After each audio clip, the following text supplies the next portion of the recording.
Welcome, Justin and Peggy. Thank you so much for being here. Happy to be here. Excited. Yeah. Justin, can you just say something so we can make sure we can hear you? Loud and clear, you bet. Hi, Peggy. Hi, Awesome. Julie.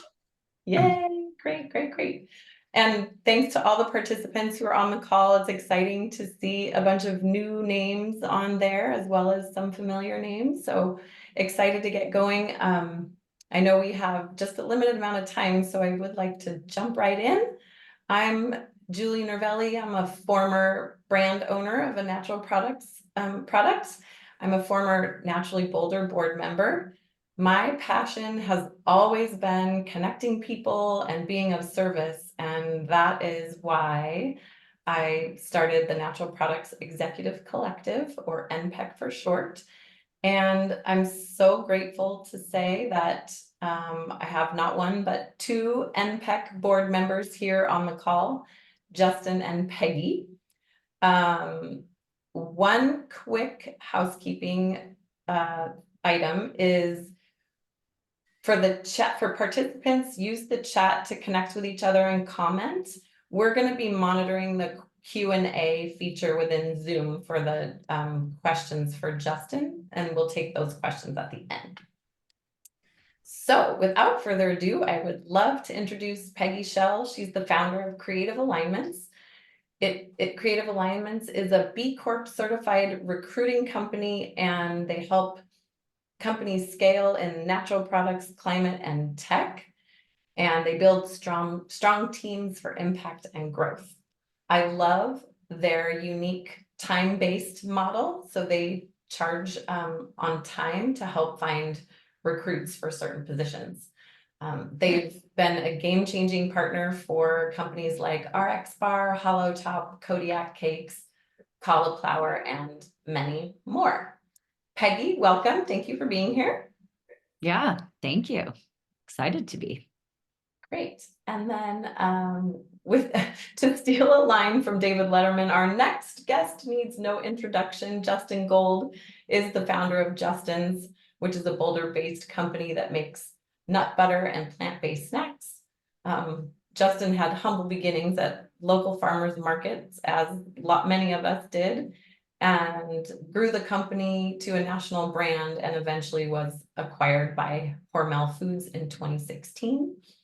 I know Justin's excited about a new position. He is in helping Rudy's Organic Bakery, which is the country's first nationally distributed organic bakery, and head of innovation. And Justin is a passionate entrepreneur and has many accolades, including Entrepreneur of the Year by Ernst & Young, and in Inc.'s 500 fastest growing companies. And Justin, last but not least, you're trying to get Father of the Year and Husband of the Year on top of all the other things that you do. Yeah, Father of the Year, I might have a chance. Husband of the Year, always work in progress. Very good. So my wife would say. Awesome. And Justin was one of my mentors back in the day when my brand was up and coming, and that was probably 13-ish years ago. So thank you both so much for being here. It really means a lot to me and the community as well. So if you're on this webinar, you probably already know the basics about Justin, and I wanted to keep this conversation more high level. So I did want to just kind of jump right into a little more of an advanced discussion. And Peggy and I are going to tag team the interview, and the key points we're going to talk about are positioning Justin's for long-term success, i.e. the sale, and the role of the team and company culture as you built the company. So, ready to go? Yeah, of course. Okay, great. So Justin, at what revenue threshold did the idea of selling the company become a serious consideration, and how did you identify target buyers like Hormel? So for all the entrepreneurs on the phone, and even people who aren't entrepreneurs, it's actually really rude to talk to an entrepreneur about selling their company. The company was acquired, and there's a really big difference. Now you can have the mindset that someday I would be open to selling this company, but the reality is nobody may ever want to buy your business, ever. So the mindset was, let's build a business that's really healthy. Let's build a business that somebody's going to want to buy, right? And you want to be acquired. You don't want to just raise your hand someday and be like, okay, I'm done. Let's try to sell the business. You want it, right? And so, and actually, and it kind of hurts my feelings because I built something really beautiful that somebody wanted to buy. And then, like, you know, us entrepreneurs, we have really fragile egos, and I don't want to feel like a sellout because I sold the company. It was acquired. And really what happened was Hormel Foods, or any, you know, large CPG that bought it, was buying in to the natural food industry, buying into the values that, you know, we've created here in Colorado. And those are really important differentiators that that you really have to have that mindset. We're building something here special that has a healthy bottom line, diversified customers, diversified product mix, diversified inputs. So if any one thing goes unbalanced, we still have a business here that's making money, you know? And so that way, if no one ever buys the business, you can still have something you can fall back on. If you build something that's in the red all the way, you know, to the end, you know, a lot of people have said those days are over, right? There's always unicorns, but I do believe those days are over. And so to be honest with you, you know, we built a business that we wanted to focus on being a healthy business. And what happened was Hormel came to us. And the first thing, you know, we were probably, you know, the mission, vision, values, culture, purpose, all of those things evolved over time. You know, when you're first starting the business and you're renting space with 3 or 4 other companies, I saw Todd Powers on the call, and Todd was, you know, here at this moment in time. Like, your number one priority is to see tomorrow, and it's just to get to the next farmer's market or to get to the next store, and those are really hard times. And then once, you know, you have a little bit of success and you feel like, okay, this is a brand, this is growing. Well, what do we stand for? Like, why are we here? We're not just here to sell nut butter. I mean, because there's a lot of companies that are doing that. So how do we stand out? And then you create this personality to the brand and this culture to the business. And at Justin's, we got so lucky because our brand personality wasn't something made up that we thought would be really fun. It was my personality. And so we kind of put the things that I thought were fun, that I was really into, which was, you know, health and wellness and being outside and being adventurous and being, you know, a little goofy or being a little, like, you know, I don't know, whatever the brand is. But if it was really fun because we were able to use my personality to give the brand a life. And then we built something that was really valuable, that had a lot of, you know, great things going for it. That was a well-balanced business. And Hormel came and asked if they could buy the business. And we said, no, you know, we're not ready. Now, the reality is, which a lot of you probably know, is that private equity was a minority part of the business.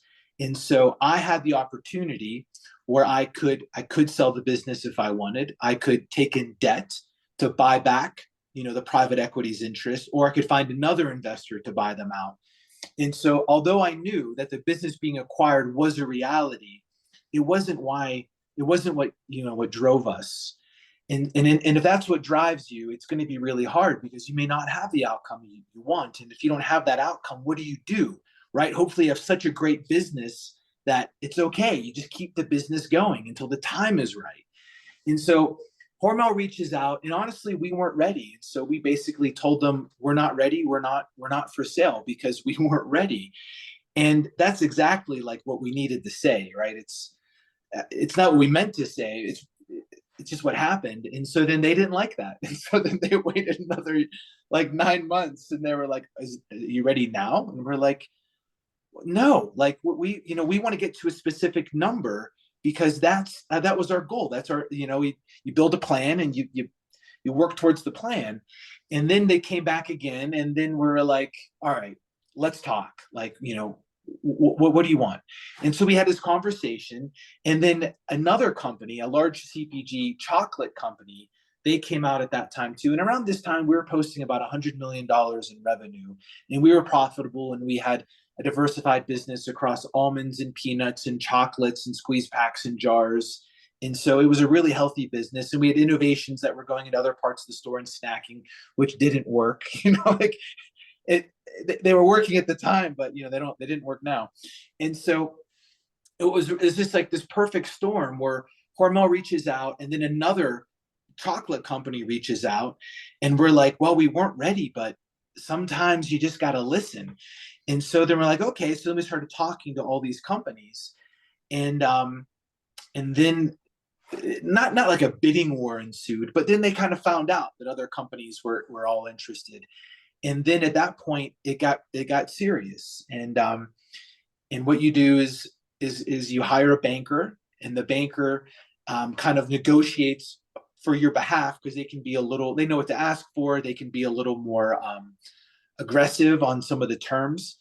And because we had multiple people who all wanted the business, we dictated the terms, and it was a perfect scenario, right? The terms were, we have to stay in Boulder. We have to keep our people. No one loses their job. Our mission and vision and values stay intact. I get to stay on for as long as I want to make sure that the handoff is seamless.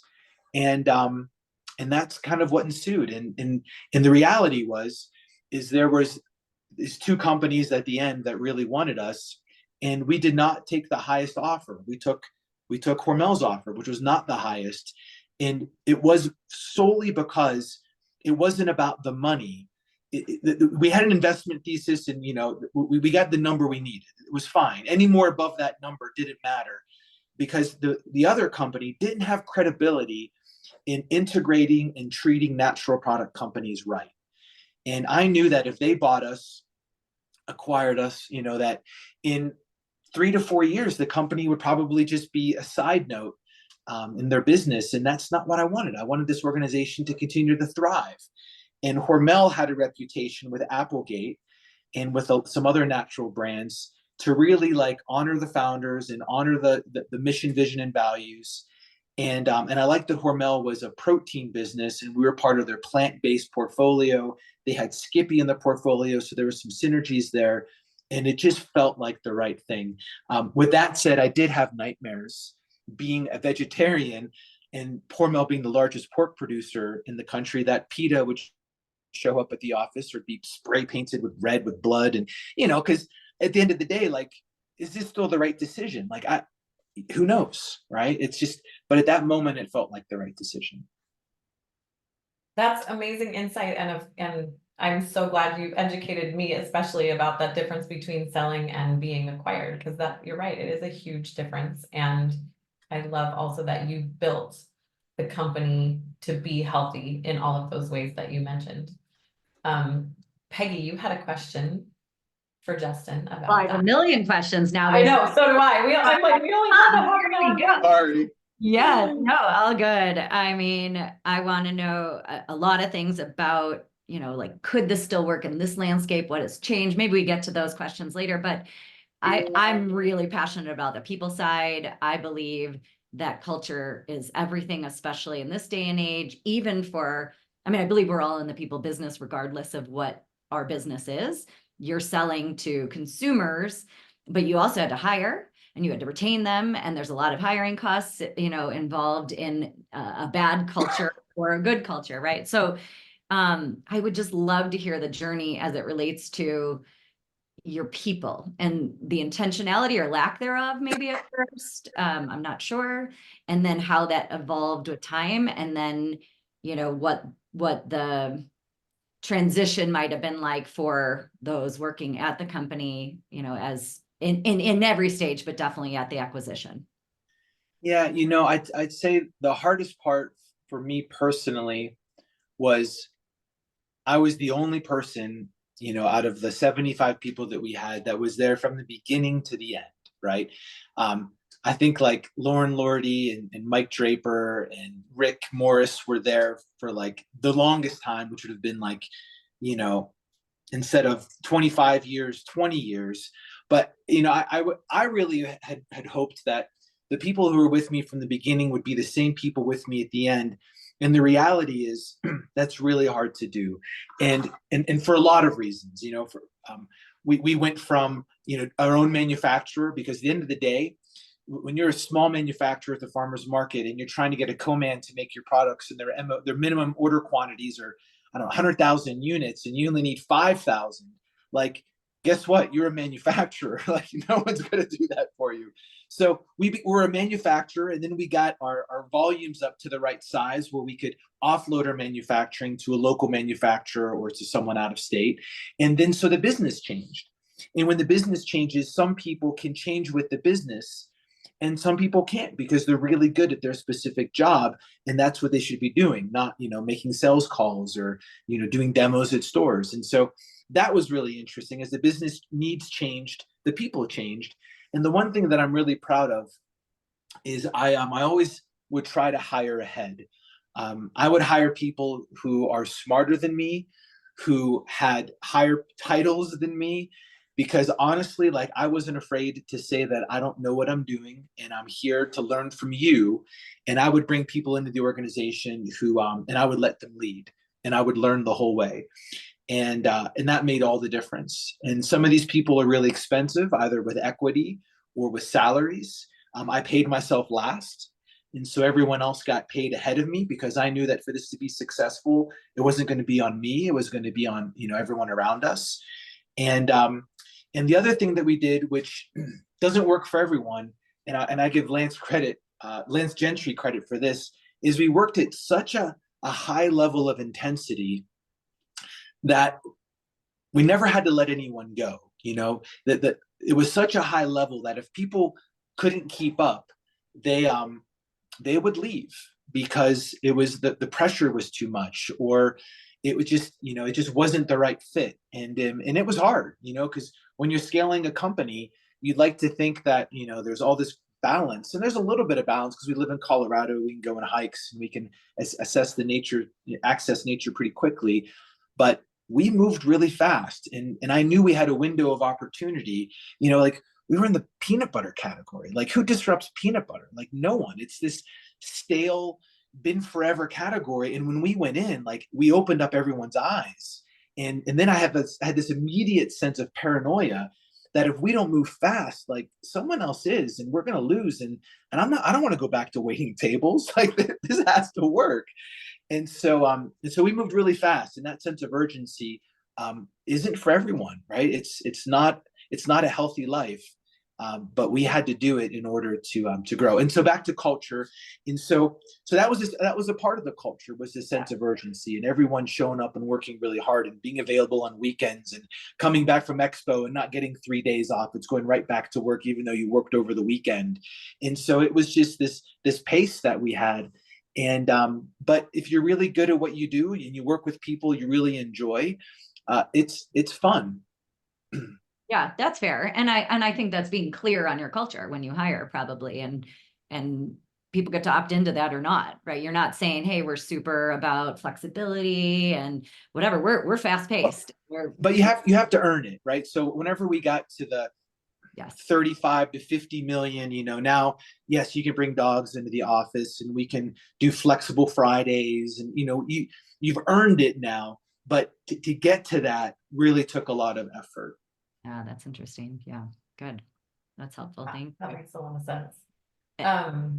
So I did want to talk about Lance. I'm glad you brought him up, because I was going to ask cool. anyway. At what point did you realize that you needed someone of his I mean, you mentioned you hire big and you hire ahead, but at what point were you thinking you needed a Lance Gentry?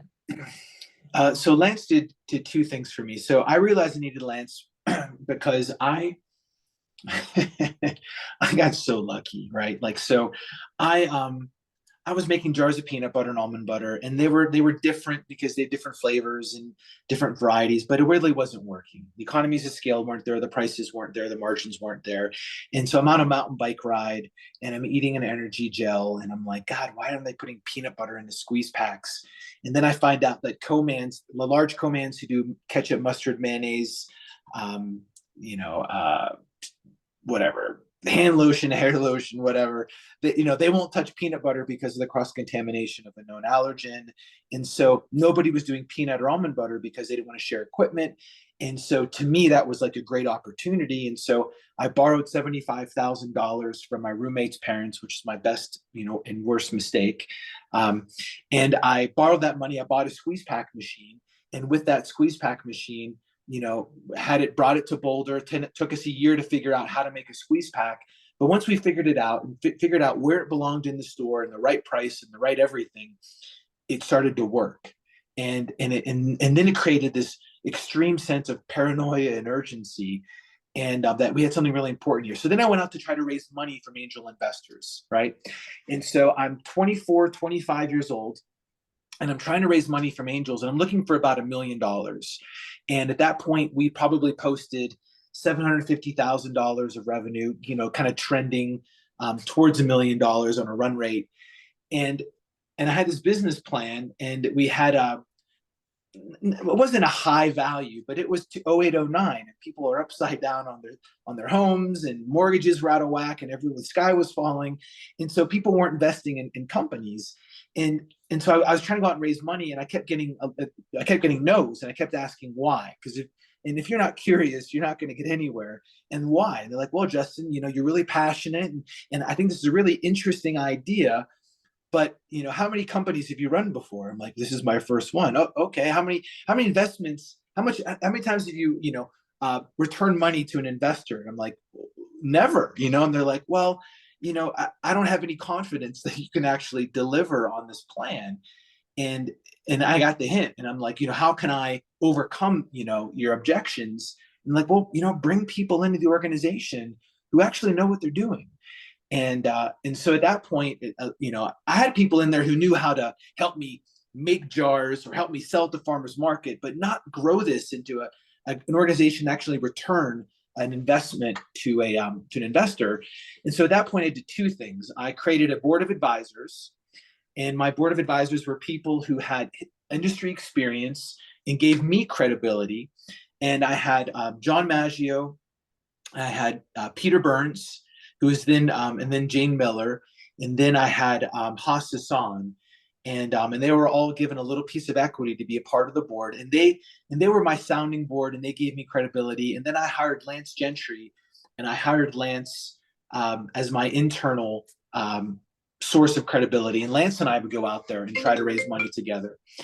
And where I got lucky with Lance is Lance, for those of you who don't know, was the chief marketing officer at Izzy Soda, and Izzy was on a rocket ship, and Lance did everything right, and they had this great timing in the marketplace, and Pepsi acquired them.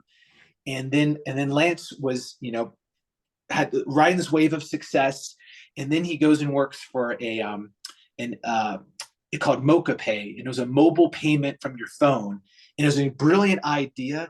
They were just like 10 years too soon, and it didn't work, and it failed. And so Lance was pissed off, and he was ready to work, and he wanted to prove that he belonged, that he was, you know, that he wasn't lucky. He didn't just, you know, it wasn't just a one-hit wonder. And so I found Lance at that time, and he was hungry, and he came on, and he had something to prove.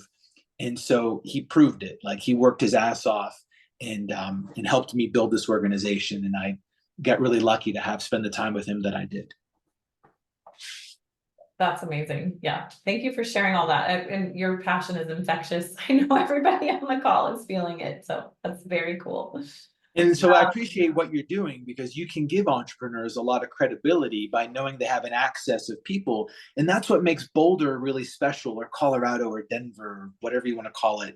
And so it's having these people you can pick up the phone and have a conversation with, you can reach out to, you can talk to someone and you can tell an investor that, hey, you know, these are the people that I have supporting me. And that can go a long way for some people. For some investors, they just want to look you in the eye and be like, you're going to pay me back, right? You know, like whatever. But for some people, they just want to know, like, you know, you're not alone. And that's where Lance was really helpful, his credibility.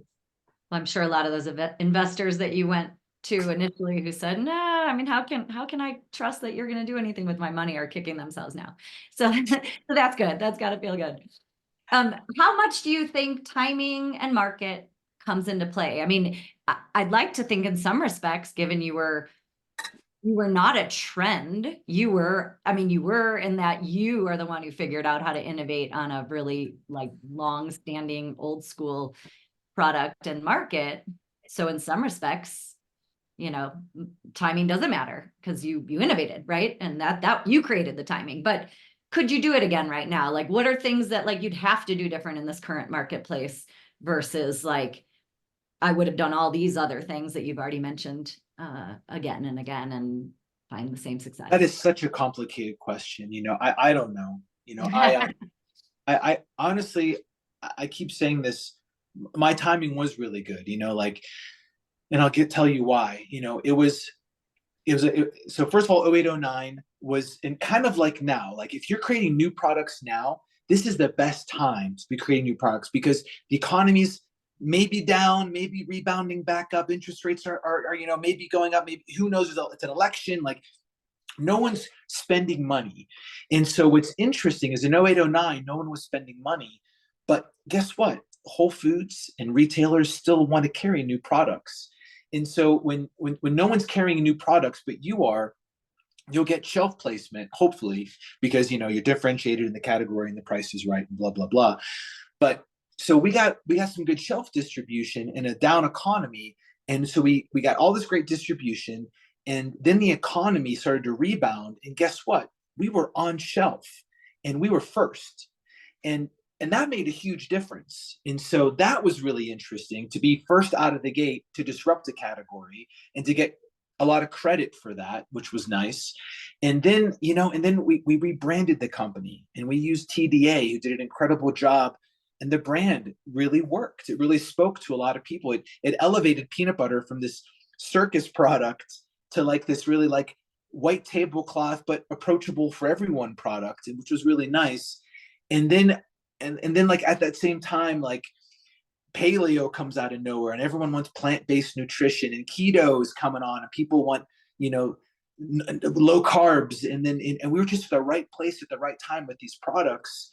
And so, and then, almond butter had a moment. And what's interesting is you guys have been in this industry long enough where you see these cycles where chia seeds have a moment and then coconut water has a moment and then oat milk is having a moment, right? And then what's next? And so almond butter had a moment and we rode the wave of that moment. We may have helped create that moment. The almond board may have created the moment, but we were there and we were ready. And what's tricky is I see so many companies and entrepreneurs who have great products, who are great business leaders, and the moment just isn't right yet. And so you have two options, right? Do you stop, and just come, try to come back when you're ready, or do you just keep holding on until the moment's ready, and then you ride the wave? And so we got really lucky. We were able to ride the wave. I don't know how we could have predicted it. I don't know how to have done it any differently. People meet with me all the time and they're like, do you think this is a good idea? And I'm like, I have no idea. Like, I think it's a great product, totally. But I have no idea. But what I do know is if we had just stayed in jars, we would have not gotten the success that we had. And so if you don't start somewhere, you'll never end up anywhere. Yeah. And so we started with jars, which innovated us into squeeze packs, which then created the chocolate peanut butter cup, which is a whole new category, which then created other opportunities. But it was starting somewhere that gave us the confidence to go into other places, which really, created the whole business.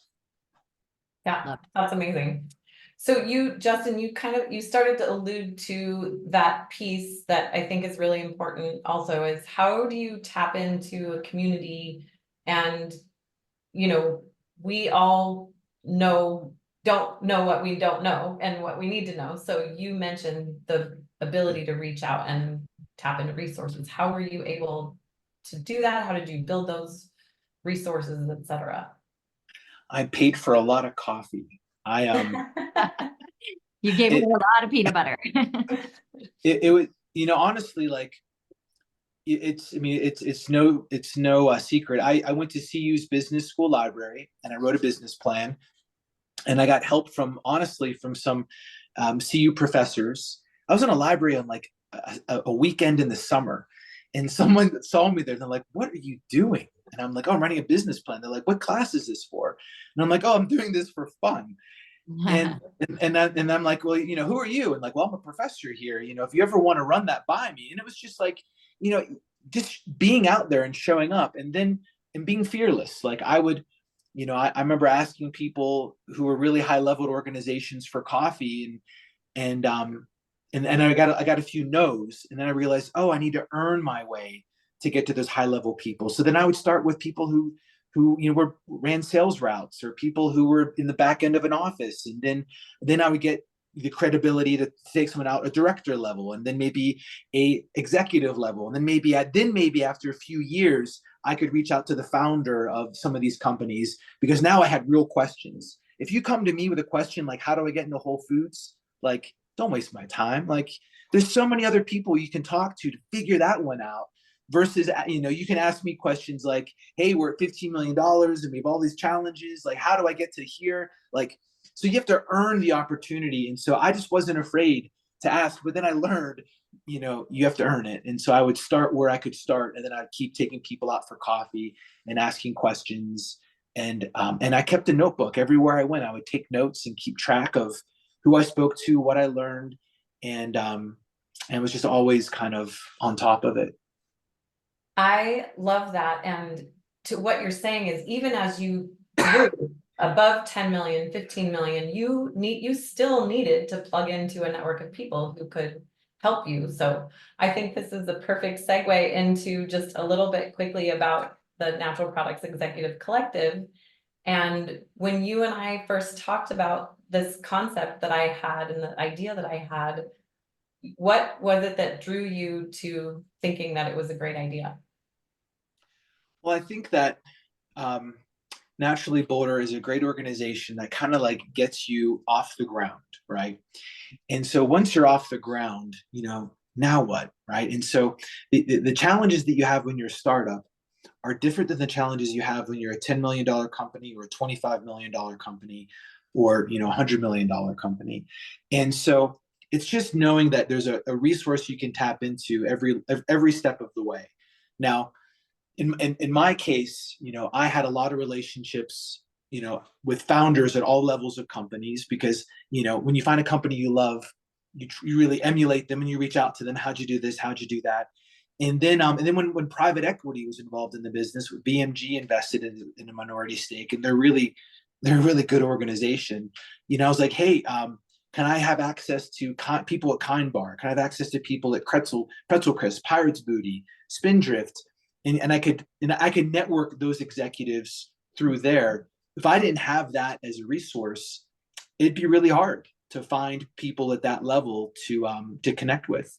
And it's not just me. Like, I would make sure that my marketing team was meeting with other marketing teams to learn. My sales teams was taking out the best in class sales teams from other organizations. Take them out to lunch, take them out, to coffee. Like, they're here in Boulder. If you're not learning and taking people out to learn, guess what? We'll probably hire someone who's gonna be hired ahead of you. And it was never threatening. We never do that. But that was the intensity. Like, if you're not learning and growing, like, we're gonna bring somebody in who will. Yeah, I love that. And I set that tone, right? Like, as a leader, you set that tone. Because if as a founder, if you're not continually learning and growing and taking and trying to understand how we can be better, the people you bring on, they may not either, because you're not. Well, and why not? Why should we all recreate the wheel? Do you know what I mean? I mean, it's not like, And the knowledge is here. It's not like, you got to call someone. I guess with Zoom now you can do anything, but back when I was starting, we didn't have this thing called.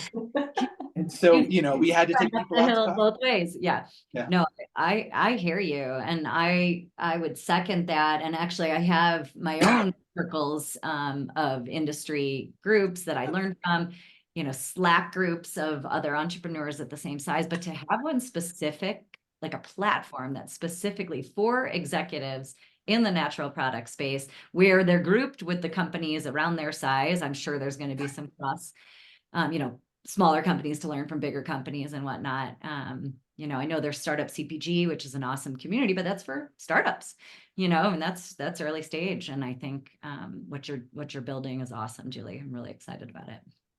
Awesome. To the participants, start typing in those questions in the Q&A feature if you have questions for Justin. And we do have one right here from Nikki Elliott. Do you have any best practices or tips on hiring this culture-focused team you did? Is there one question you love to ask to really get a good read on the interview candidates to help you determine whether or not to hire them? Anywhere you found success specifically in sourcing candidates? You could both answer that question. I mean, honestly, the best people already have jobs, right? It's if you're out there with an executive recruiter or on the best people have jobs. So I would try to find people who were already working, which is terrible. And it ended up being the demise of Justin's, because everyone at Justin's, once we had this big success, they were all recruited out of the business. And I was so frustrated because the business can't perform at the level it was without its people. And so that's why when Hormel acquired the business, it didn't perform like right off the bat the way I wanted it to, because the people weren't there. They were recruited out, but that's okay. So long story short, it's tricky, it's really tricky. I think that my biggest thing are to find someone who has a passion about anything.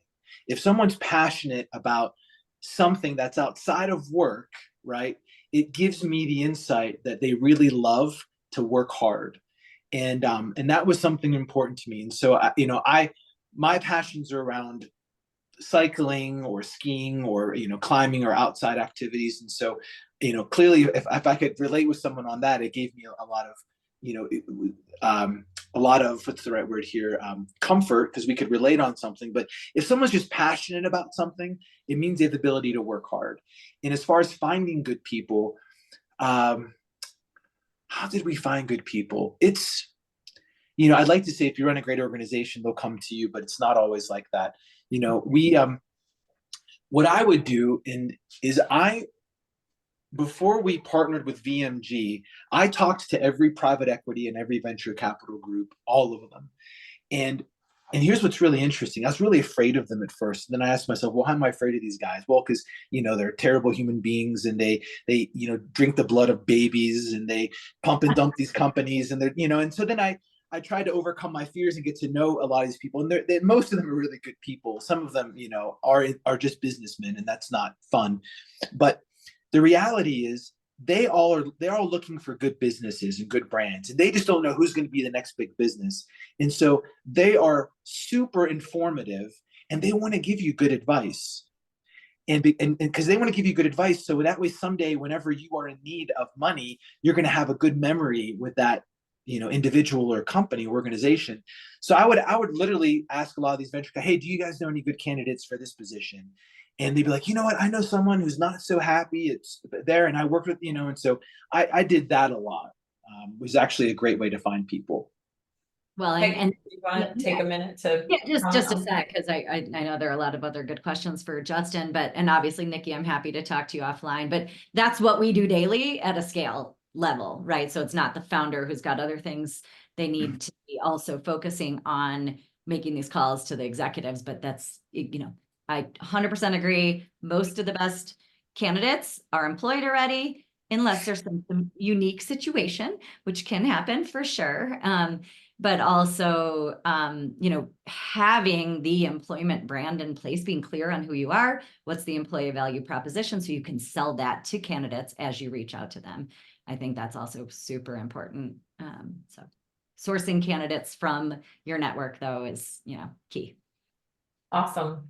Well, I promised Justin that we would only take 45 minutes of his lunch hour. So it's 1:45 or 12:45. So those of you out there in TV land, stay on for a few more minutes, and we're going to talk more about NPEC and how we can help. And Genevieve posted a question, and I'll be able to answer that if you stay on. So Justin, thank you so very much for your time. That's cool. Great questions. Yeah. We appreciate it. And Peggy, thank you as well. I really have so much gratitude for both of you. And Peggy, you're welcome to stay on if you want, but I wanted to be respectful of Justin's No. time, and it's 12:45 right now. I appreciate that. Peggy, nice to see you. Julie, nice to see you.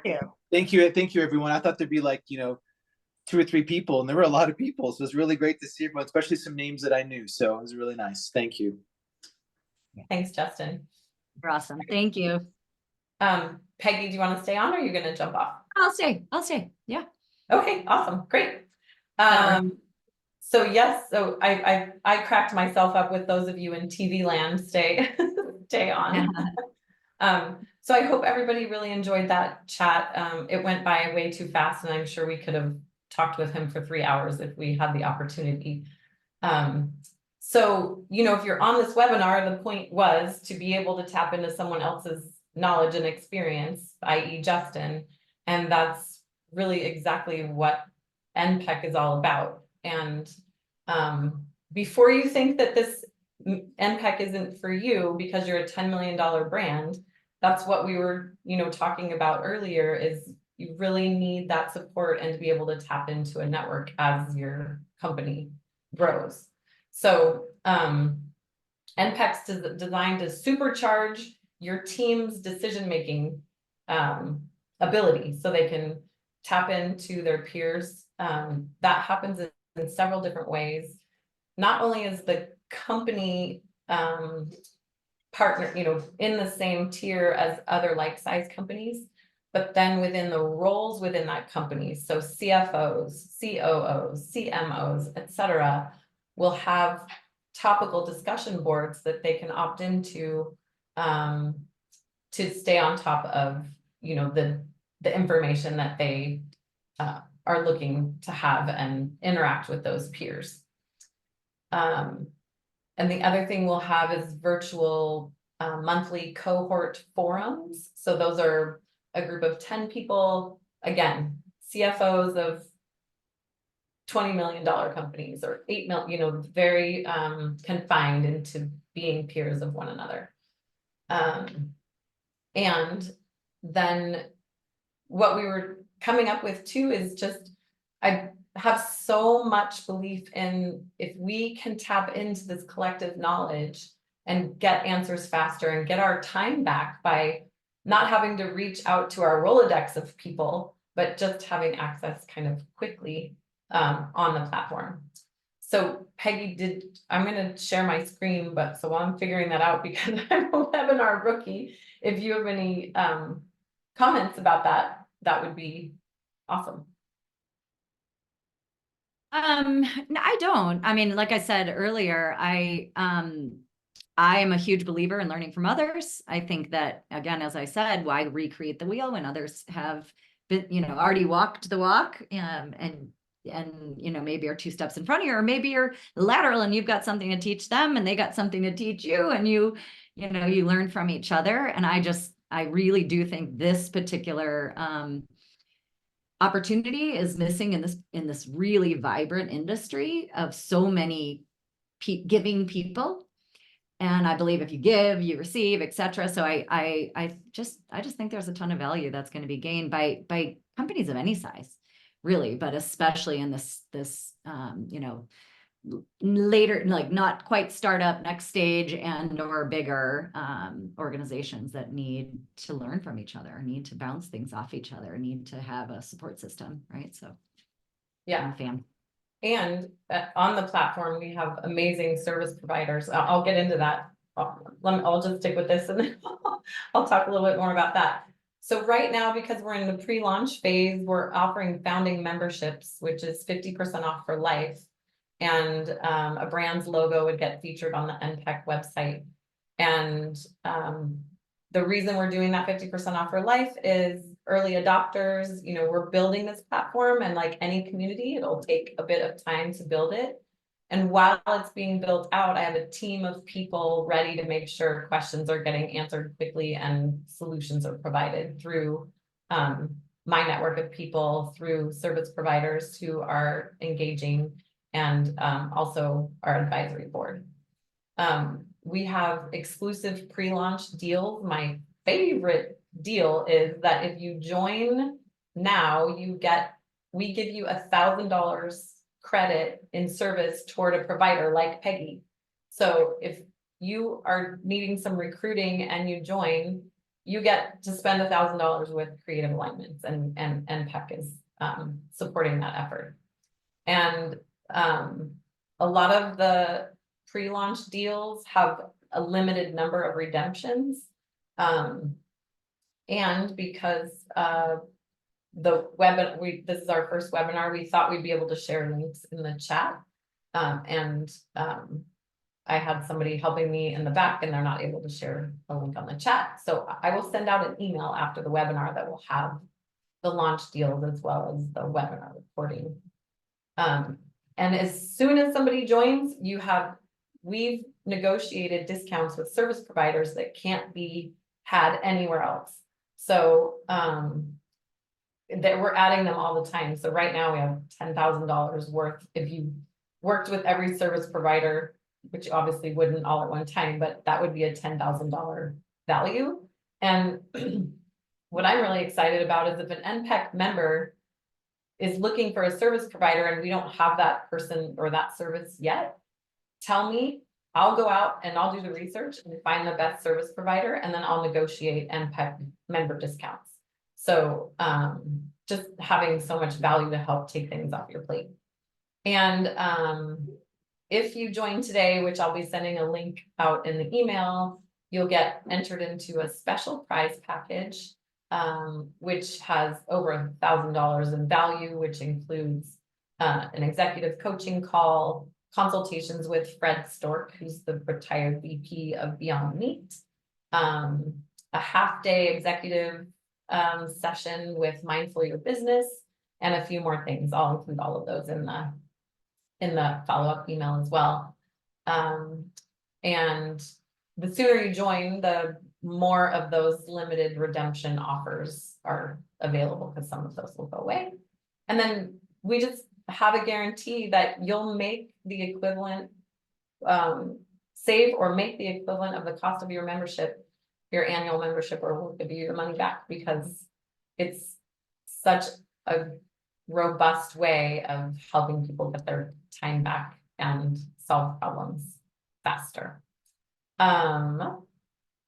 So I did want to make sure to respect everybody's time as well. We have a few more minutes. Are there any questions? I'll check the Q&A to see if there's any questions. And I did my best to answer the two questions that had been not yet answered in there, so you can check those out as well. If you want. Great. Thank you for doing that. Thank you. Thank you. Yep, some accolades for Justin. That's amazing. And then when I send that follow-up email with the recording of the webinar and some follow-up information, feel free to schedule a call with me, reach out with questions, anything like that. Really, really, really excited about this community. And I'm just going to put a plug in that what you get out of organizations like this is what you put in. And so the more active you are, if you decide to join, the more active you are, the more giving you are, the more you're adding value, the more others will follow. And then the whole thing will be more valuable for everybody, and it'll take on a life of its own. So it is going to be these founding folks that kind of set the tone. So no pressure, but definitely, plan to join and give, and you'll get a lot out of it. I have no doubt. I love that. And Peggy and I are both of the ilk of givers, give. And it's so awesome to see what comes back around. And obviously we don't give to see what comes back around, because we're authentically giving from the heart. But Peggy has helped, Peggy and your team with Creative Alignments has helped so much with this NPEC community. And I really wanted to give back to her in any way I could. And so I thought, how fun would it be to have you as a co-host with me on this call, and have your face be seen, and people get to know you. Somebody asked Julie about, can you share about forums, the recurring meetings by role? Oh, great. Thank you for monitoring that. So the forums will be once a month, virtual, and it depends on your company's size. So if you're a larger company and you have positions like a CEO, CFO, COO, those would each be individual forums, so people in their same roles. If you're a younger company, and more just like the founder wearing all the hats and going crazy, then we'll have a forum that is for people in that position that are just kind of doing everything. So they're very specific. And the thing I like about the forums, having formerly led the Naturally Bolder in-person forums, which are amazing and still in existence if people prefer an in-person option. But not everybody has access to be able to be in person. So the magic that I witnessed when I was running those forums is mind-blowing. I mean, I had someone on a VP of sales forum call ask, and he was a seasoned salesperson, had been in the industry for many, many years. He asked, has anyone ever had any success negotiating with UNFI? And someone said, I'll talk with you offline about that. And people think you can't negotiate with UNFI, or you aren't sure which levers they're willing to give on. And him asking that question on that forum call saved his company hundreds of thousands of dollars just by the information he was given on how to do that, how to navigate that. So the forums are just such a great way to feel like you're not stranded on an island by yourself, wondering who, you know, the discussion boards are kind of, those are designed for a quick, like, how do you handle this? Or is anybody worried about that? Those types of things. But the forums are when you can really deeply have discussions and kind of round table, how's everybody dealing with this? How's everybody dealing with that? So the forums are amazing, I can say from personal experience. So there's a couple more questions and comments here. One is, and I know we've got a little time. How do you handle product innovations and pitches from individuals unaffiliated with your organization? Is that clear? Product pitches and innovations. Just from individuals unaffiliated. Whoever said that, could you be a little more individuals unaffiliated? Actually be for Justin. I don't know. Then the next one says networking and community is gold. Huge fan of Justin and first heard about him and NPEC through Sarah Kimball. Justin is such an inspiration. Thank you for bringing him here. I own a small business based in Evergreen and wanted to shoot my shot also. There's a couple people wanting to talk with Justin. And I told the last one, Amber, that I will make sure he gets, or Julie and I will make sure that he gets your shot and sees that you're interested. So we will pass those along. Anybody else have any questions about NPEC or questions for Julie in particular about this awesome group she's putting together, organization, platform?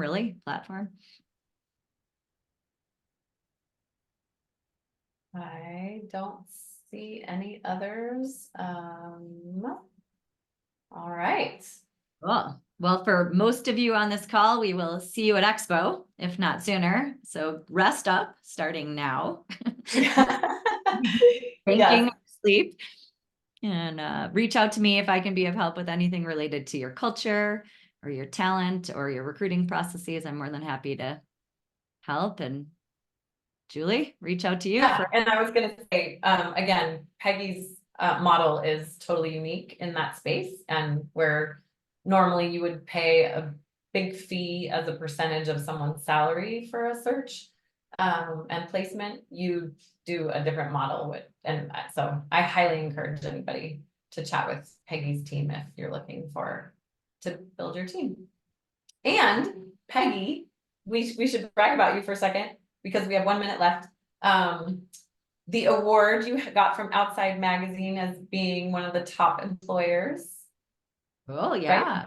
7 years in a row, Julie. 7 years in a row. 7 years in a row. That's amazing. Super passionate. I mean, truly, like, can't speak enough about like culture and how much it matters. Really, honestly, it matters for the overall humanity too. Like, we're better people if we're happier at work, and we bring that to our lives. So big believer in that. Yeah, thank you. What a great note to end on. Oh, did we get one more question? Looks like we got one more question. Yeah, and this is really an important one. So anybody who can stay on, Amber asked a good question around what's the difference between NPEC or Naturally Boulder or Colorado Food Works, because they all are actually super complementary. They are not competitive, in my opinion. Yes, and I'm so glad this question came up because Naturally Boulder and Colorado Food Works are very much in person, building that community, and we support them. So actually, when someone joins NPEC, we will pay for your Naturally Boulder or your Colorado Food Works membership. And we are working jointly on that. And then we are going to be donating a percentage of revenue back to those organizations. And we're looking to support them in ways, you know, I'm talking with leadership of both organizations, like how else can we support you and what you're doing? And some of that we'll be promoting their events. We're providing increased membership for them by paying for NPEC members to be members of one of those organizations, and the revenue stream as well. So very complimentary, and we're actually also talking to the national network. If those of you who are not in Colorado, the Naturally Boulder, there's other affiliates around the country, 10 others, and we're also working with them on a partnership at a national level. So we're all seeing this as a way to help the entire industry, and that's really my passion, is how do we help everyone? And I think the short answer to Julian, you can tell me if this is wrong, and I love that you're working hand in hand, but this is also going to support larger businesses in a way that Naturally Boulder doesn't necessarily isn't able to, because it's a local market. There's only so many 10 million, 15 million plus size businesses. That said, there will be a lot of value that comes out of if you're a smaller brand, because you have the option of virtual forums that you don't have in some of these other situations, and just other learning. I mean, you can never have enough, in my opinion, of learning from each other. There's also the cross-pollination of people from different places. So not just a regionally focused forum, right? Yes, yeah, that's absolutely correct. Great. Well, amazing. Let's see, any other questions? Hi, Charlie Stewart. Thanks. Thanks for your comment. And I think that's a wrap.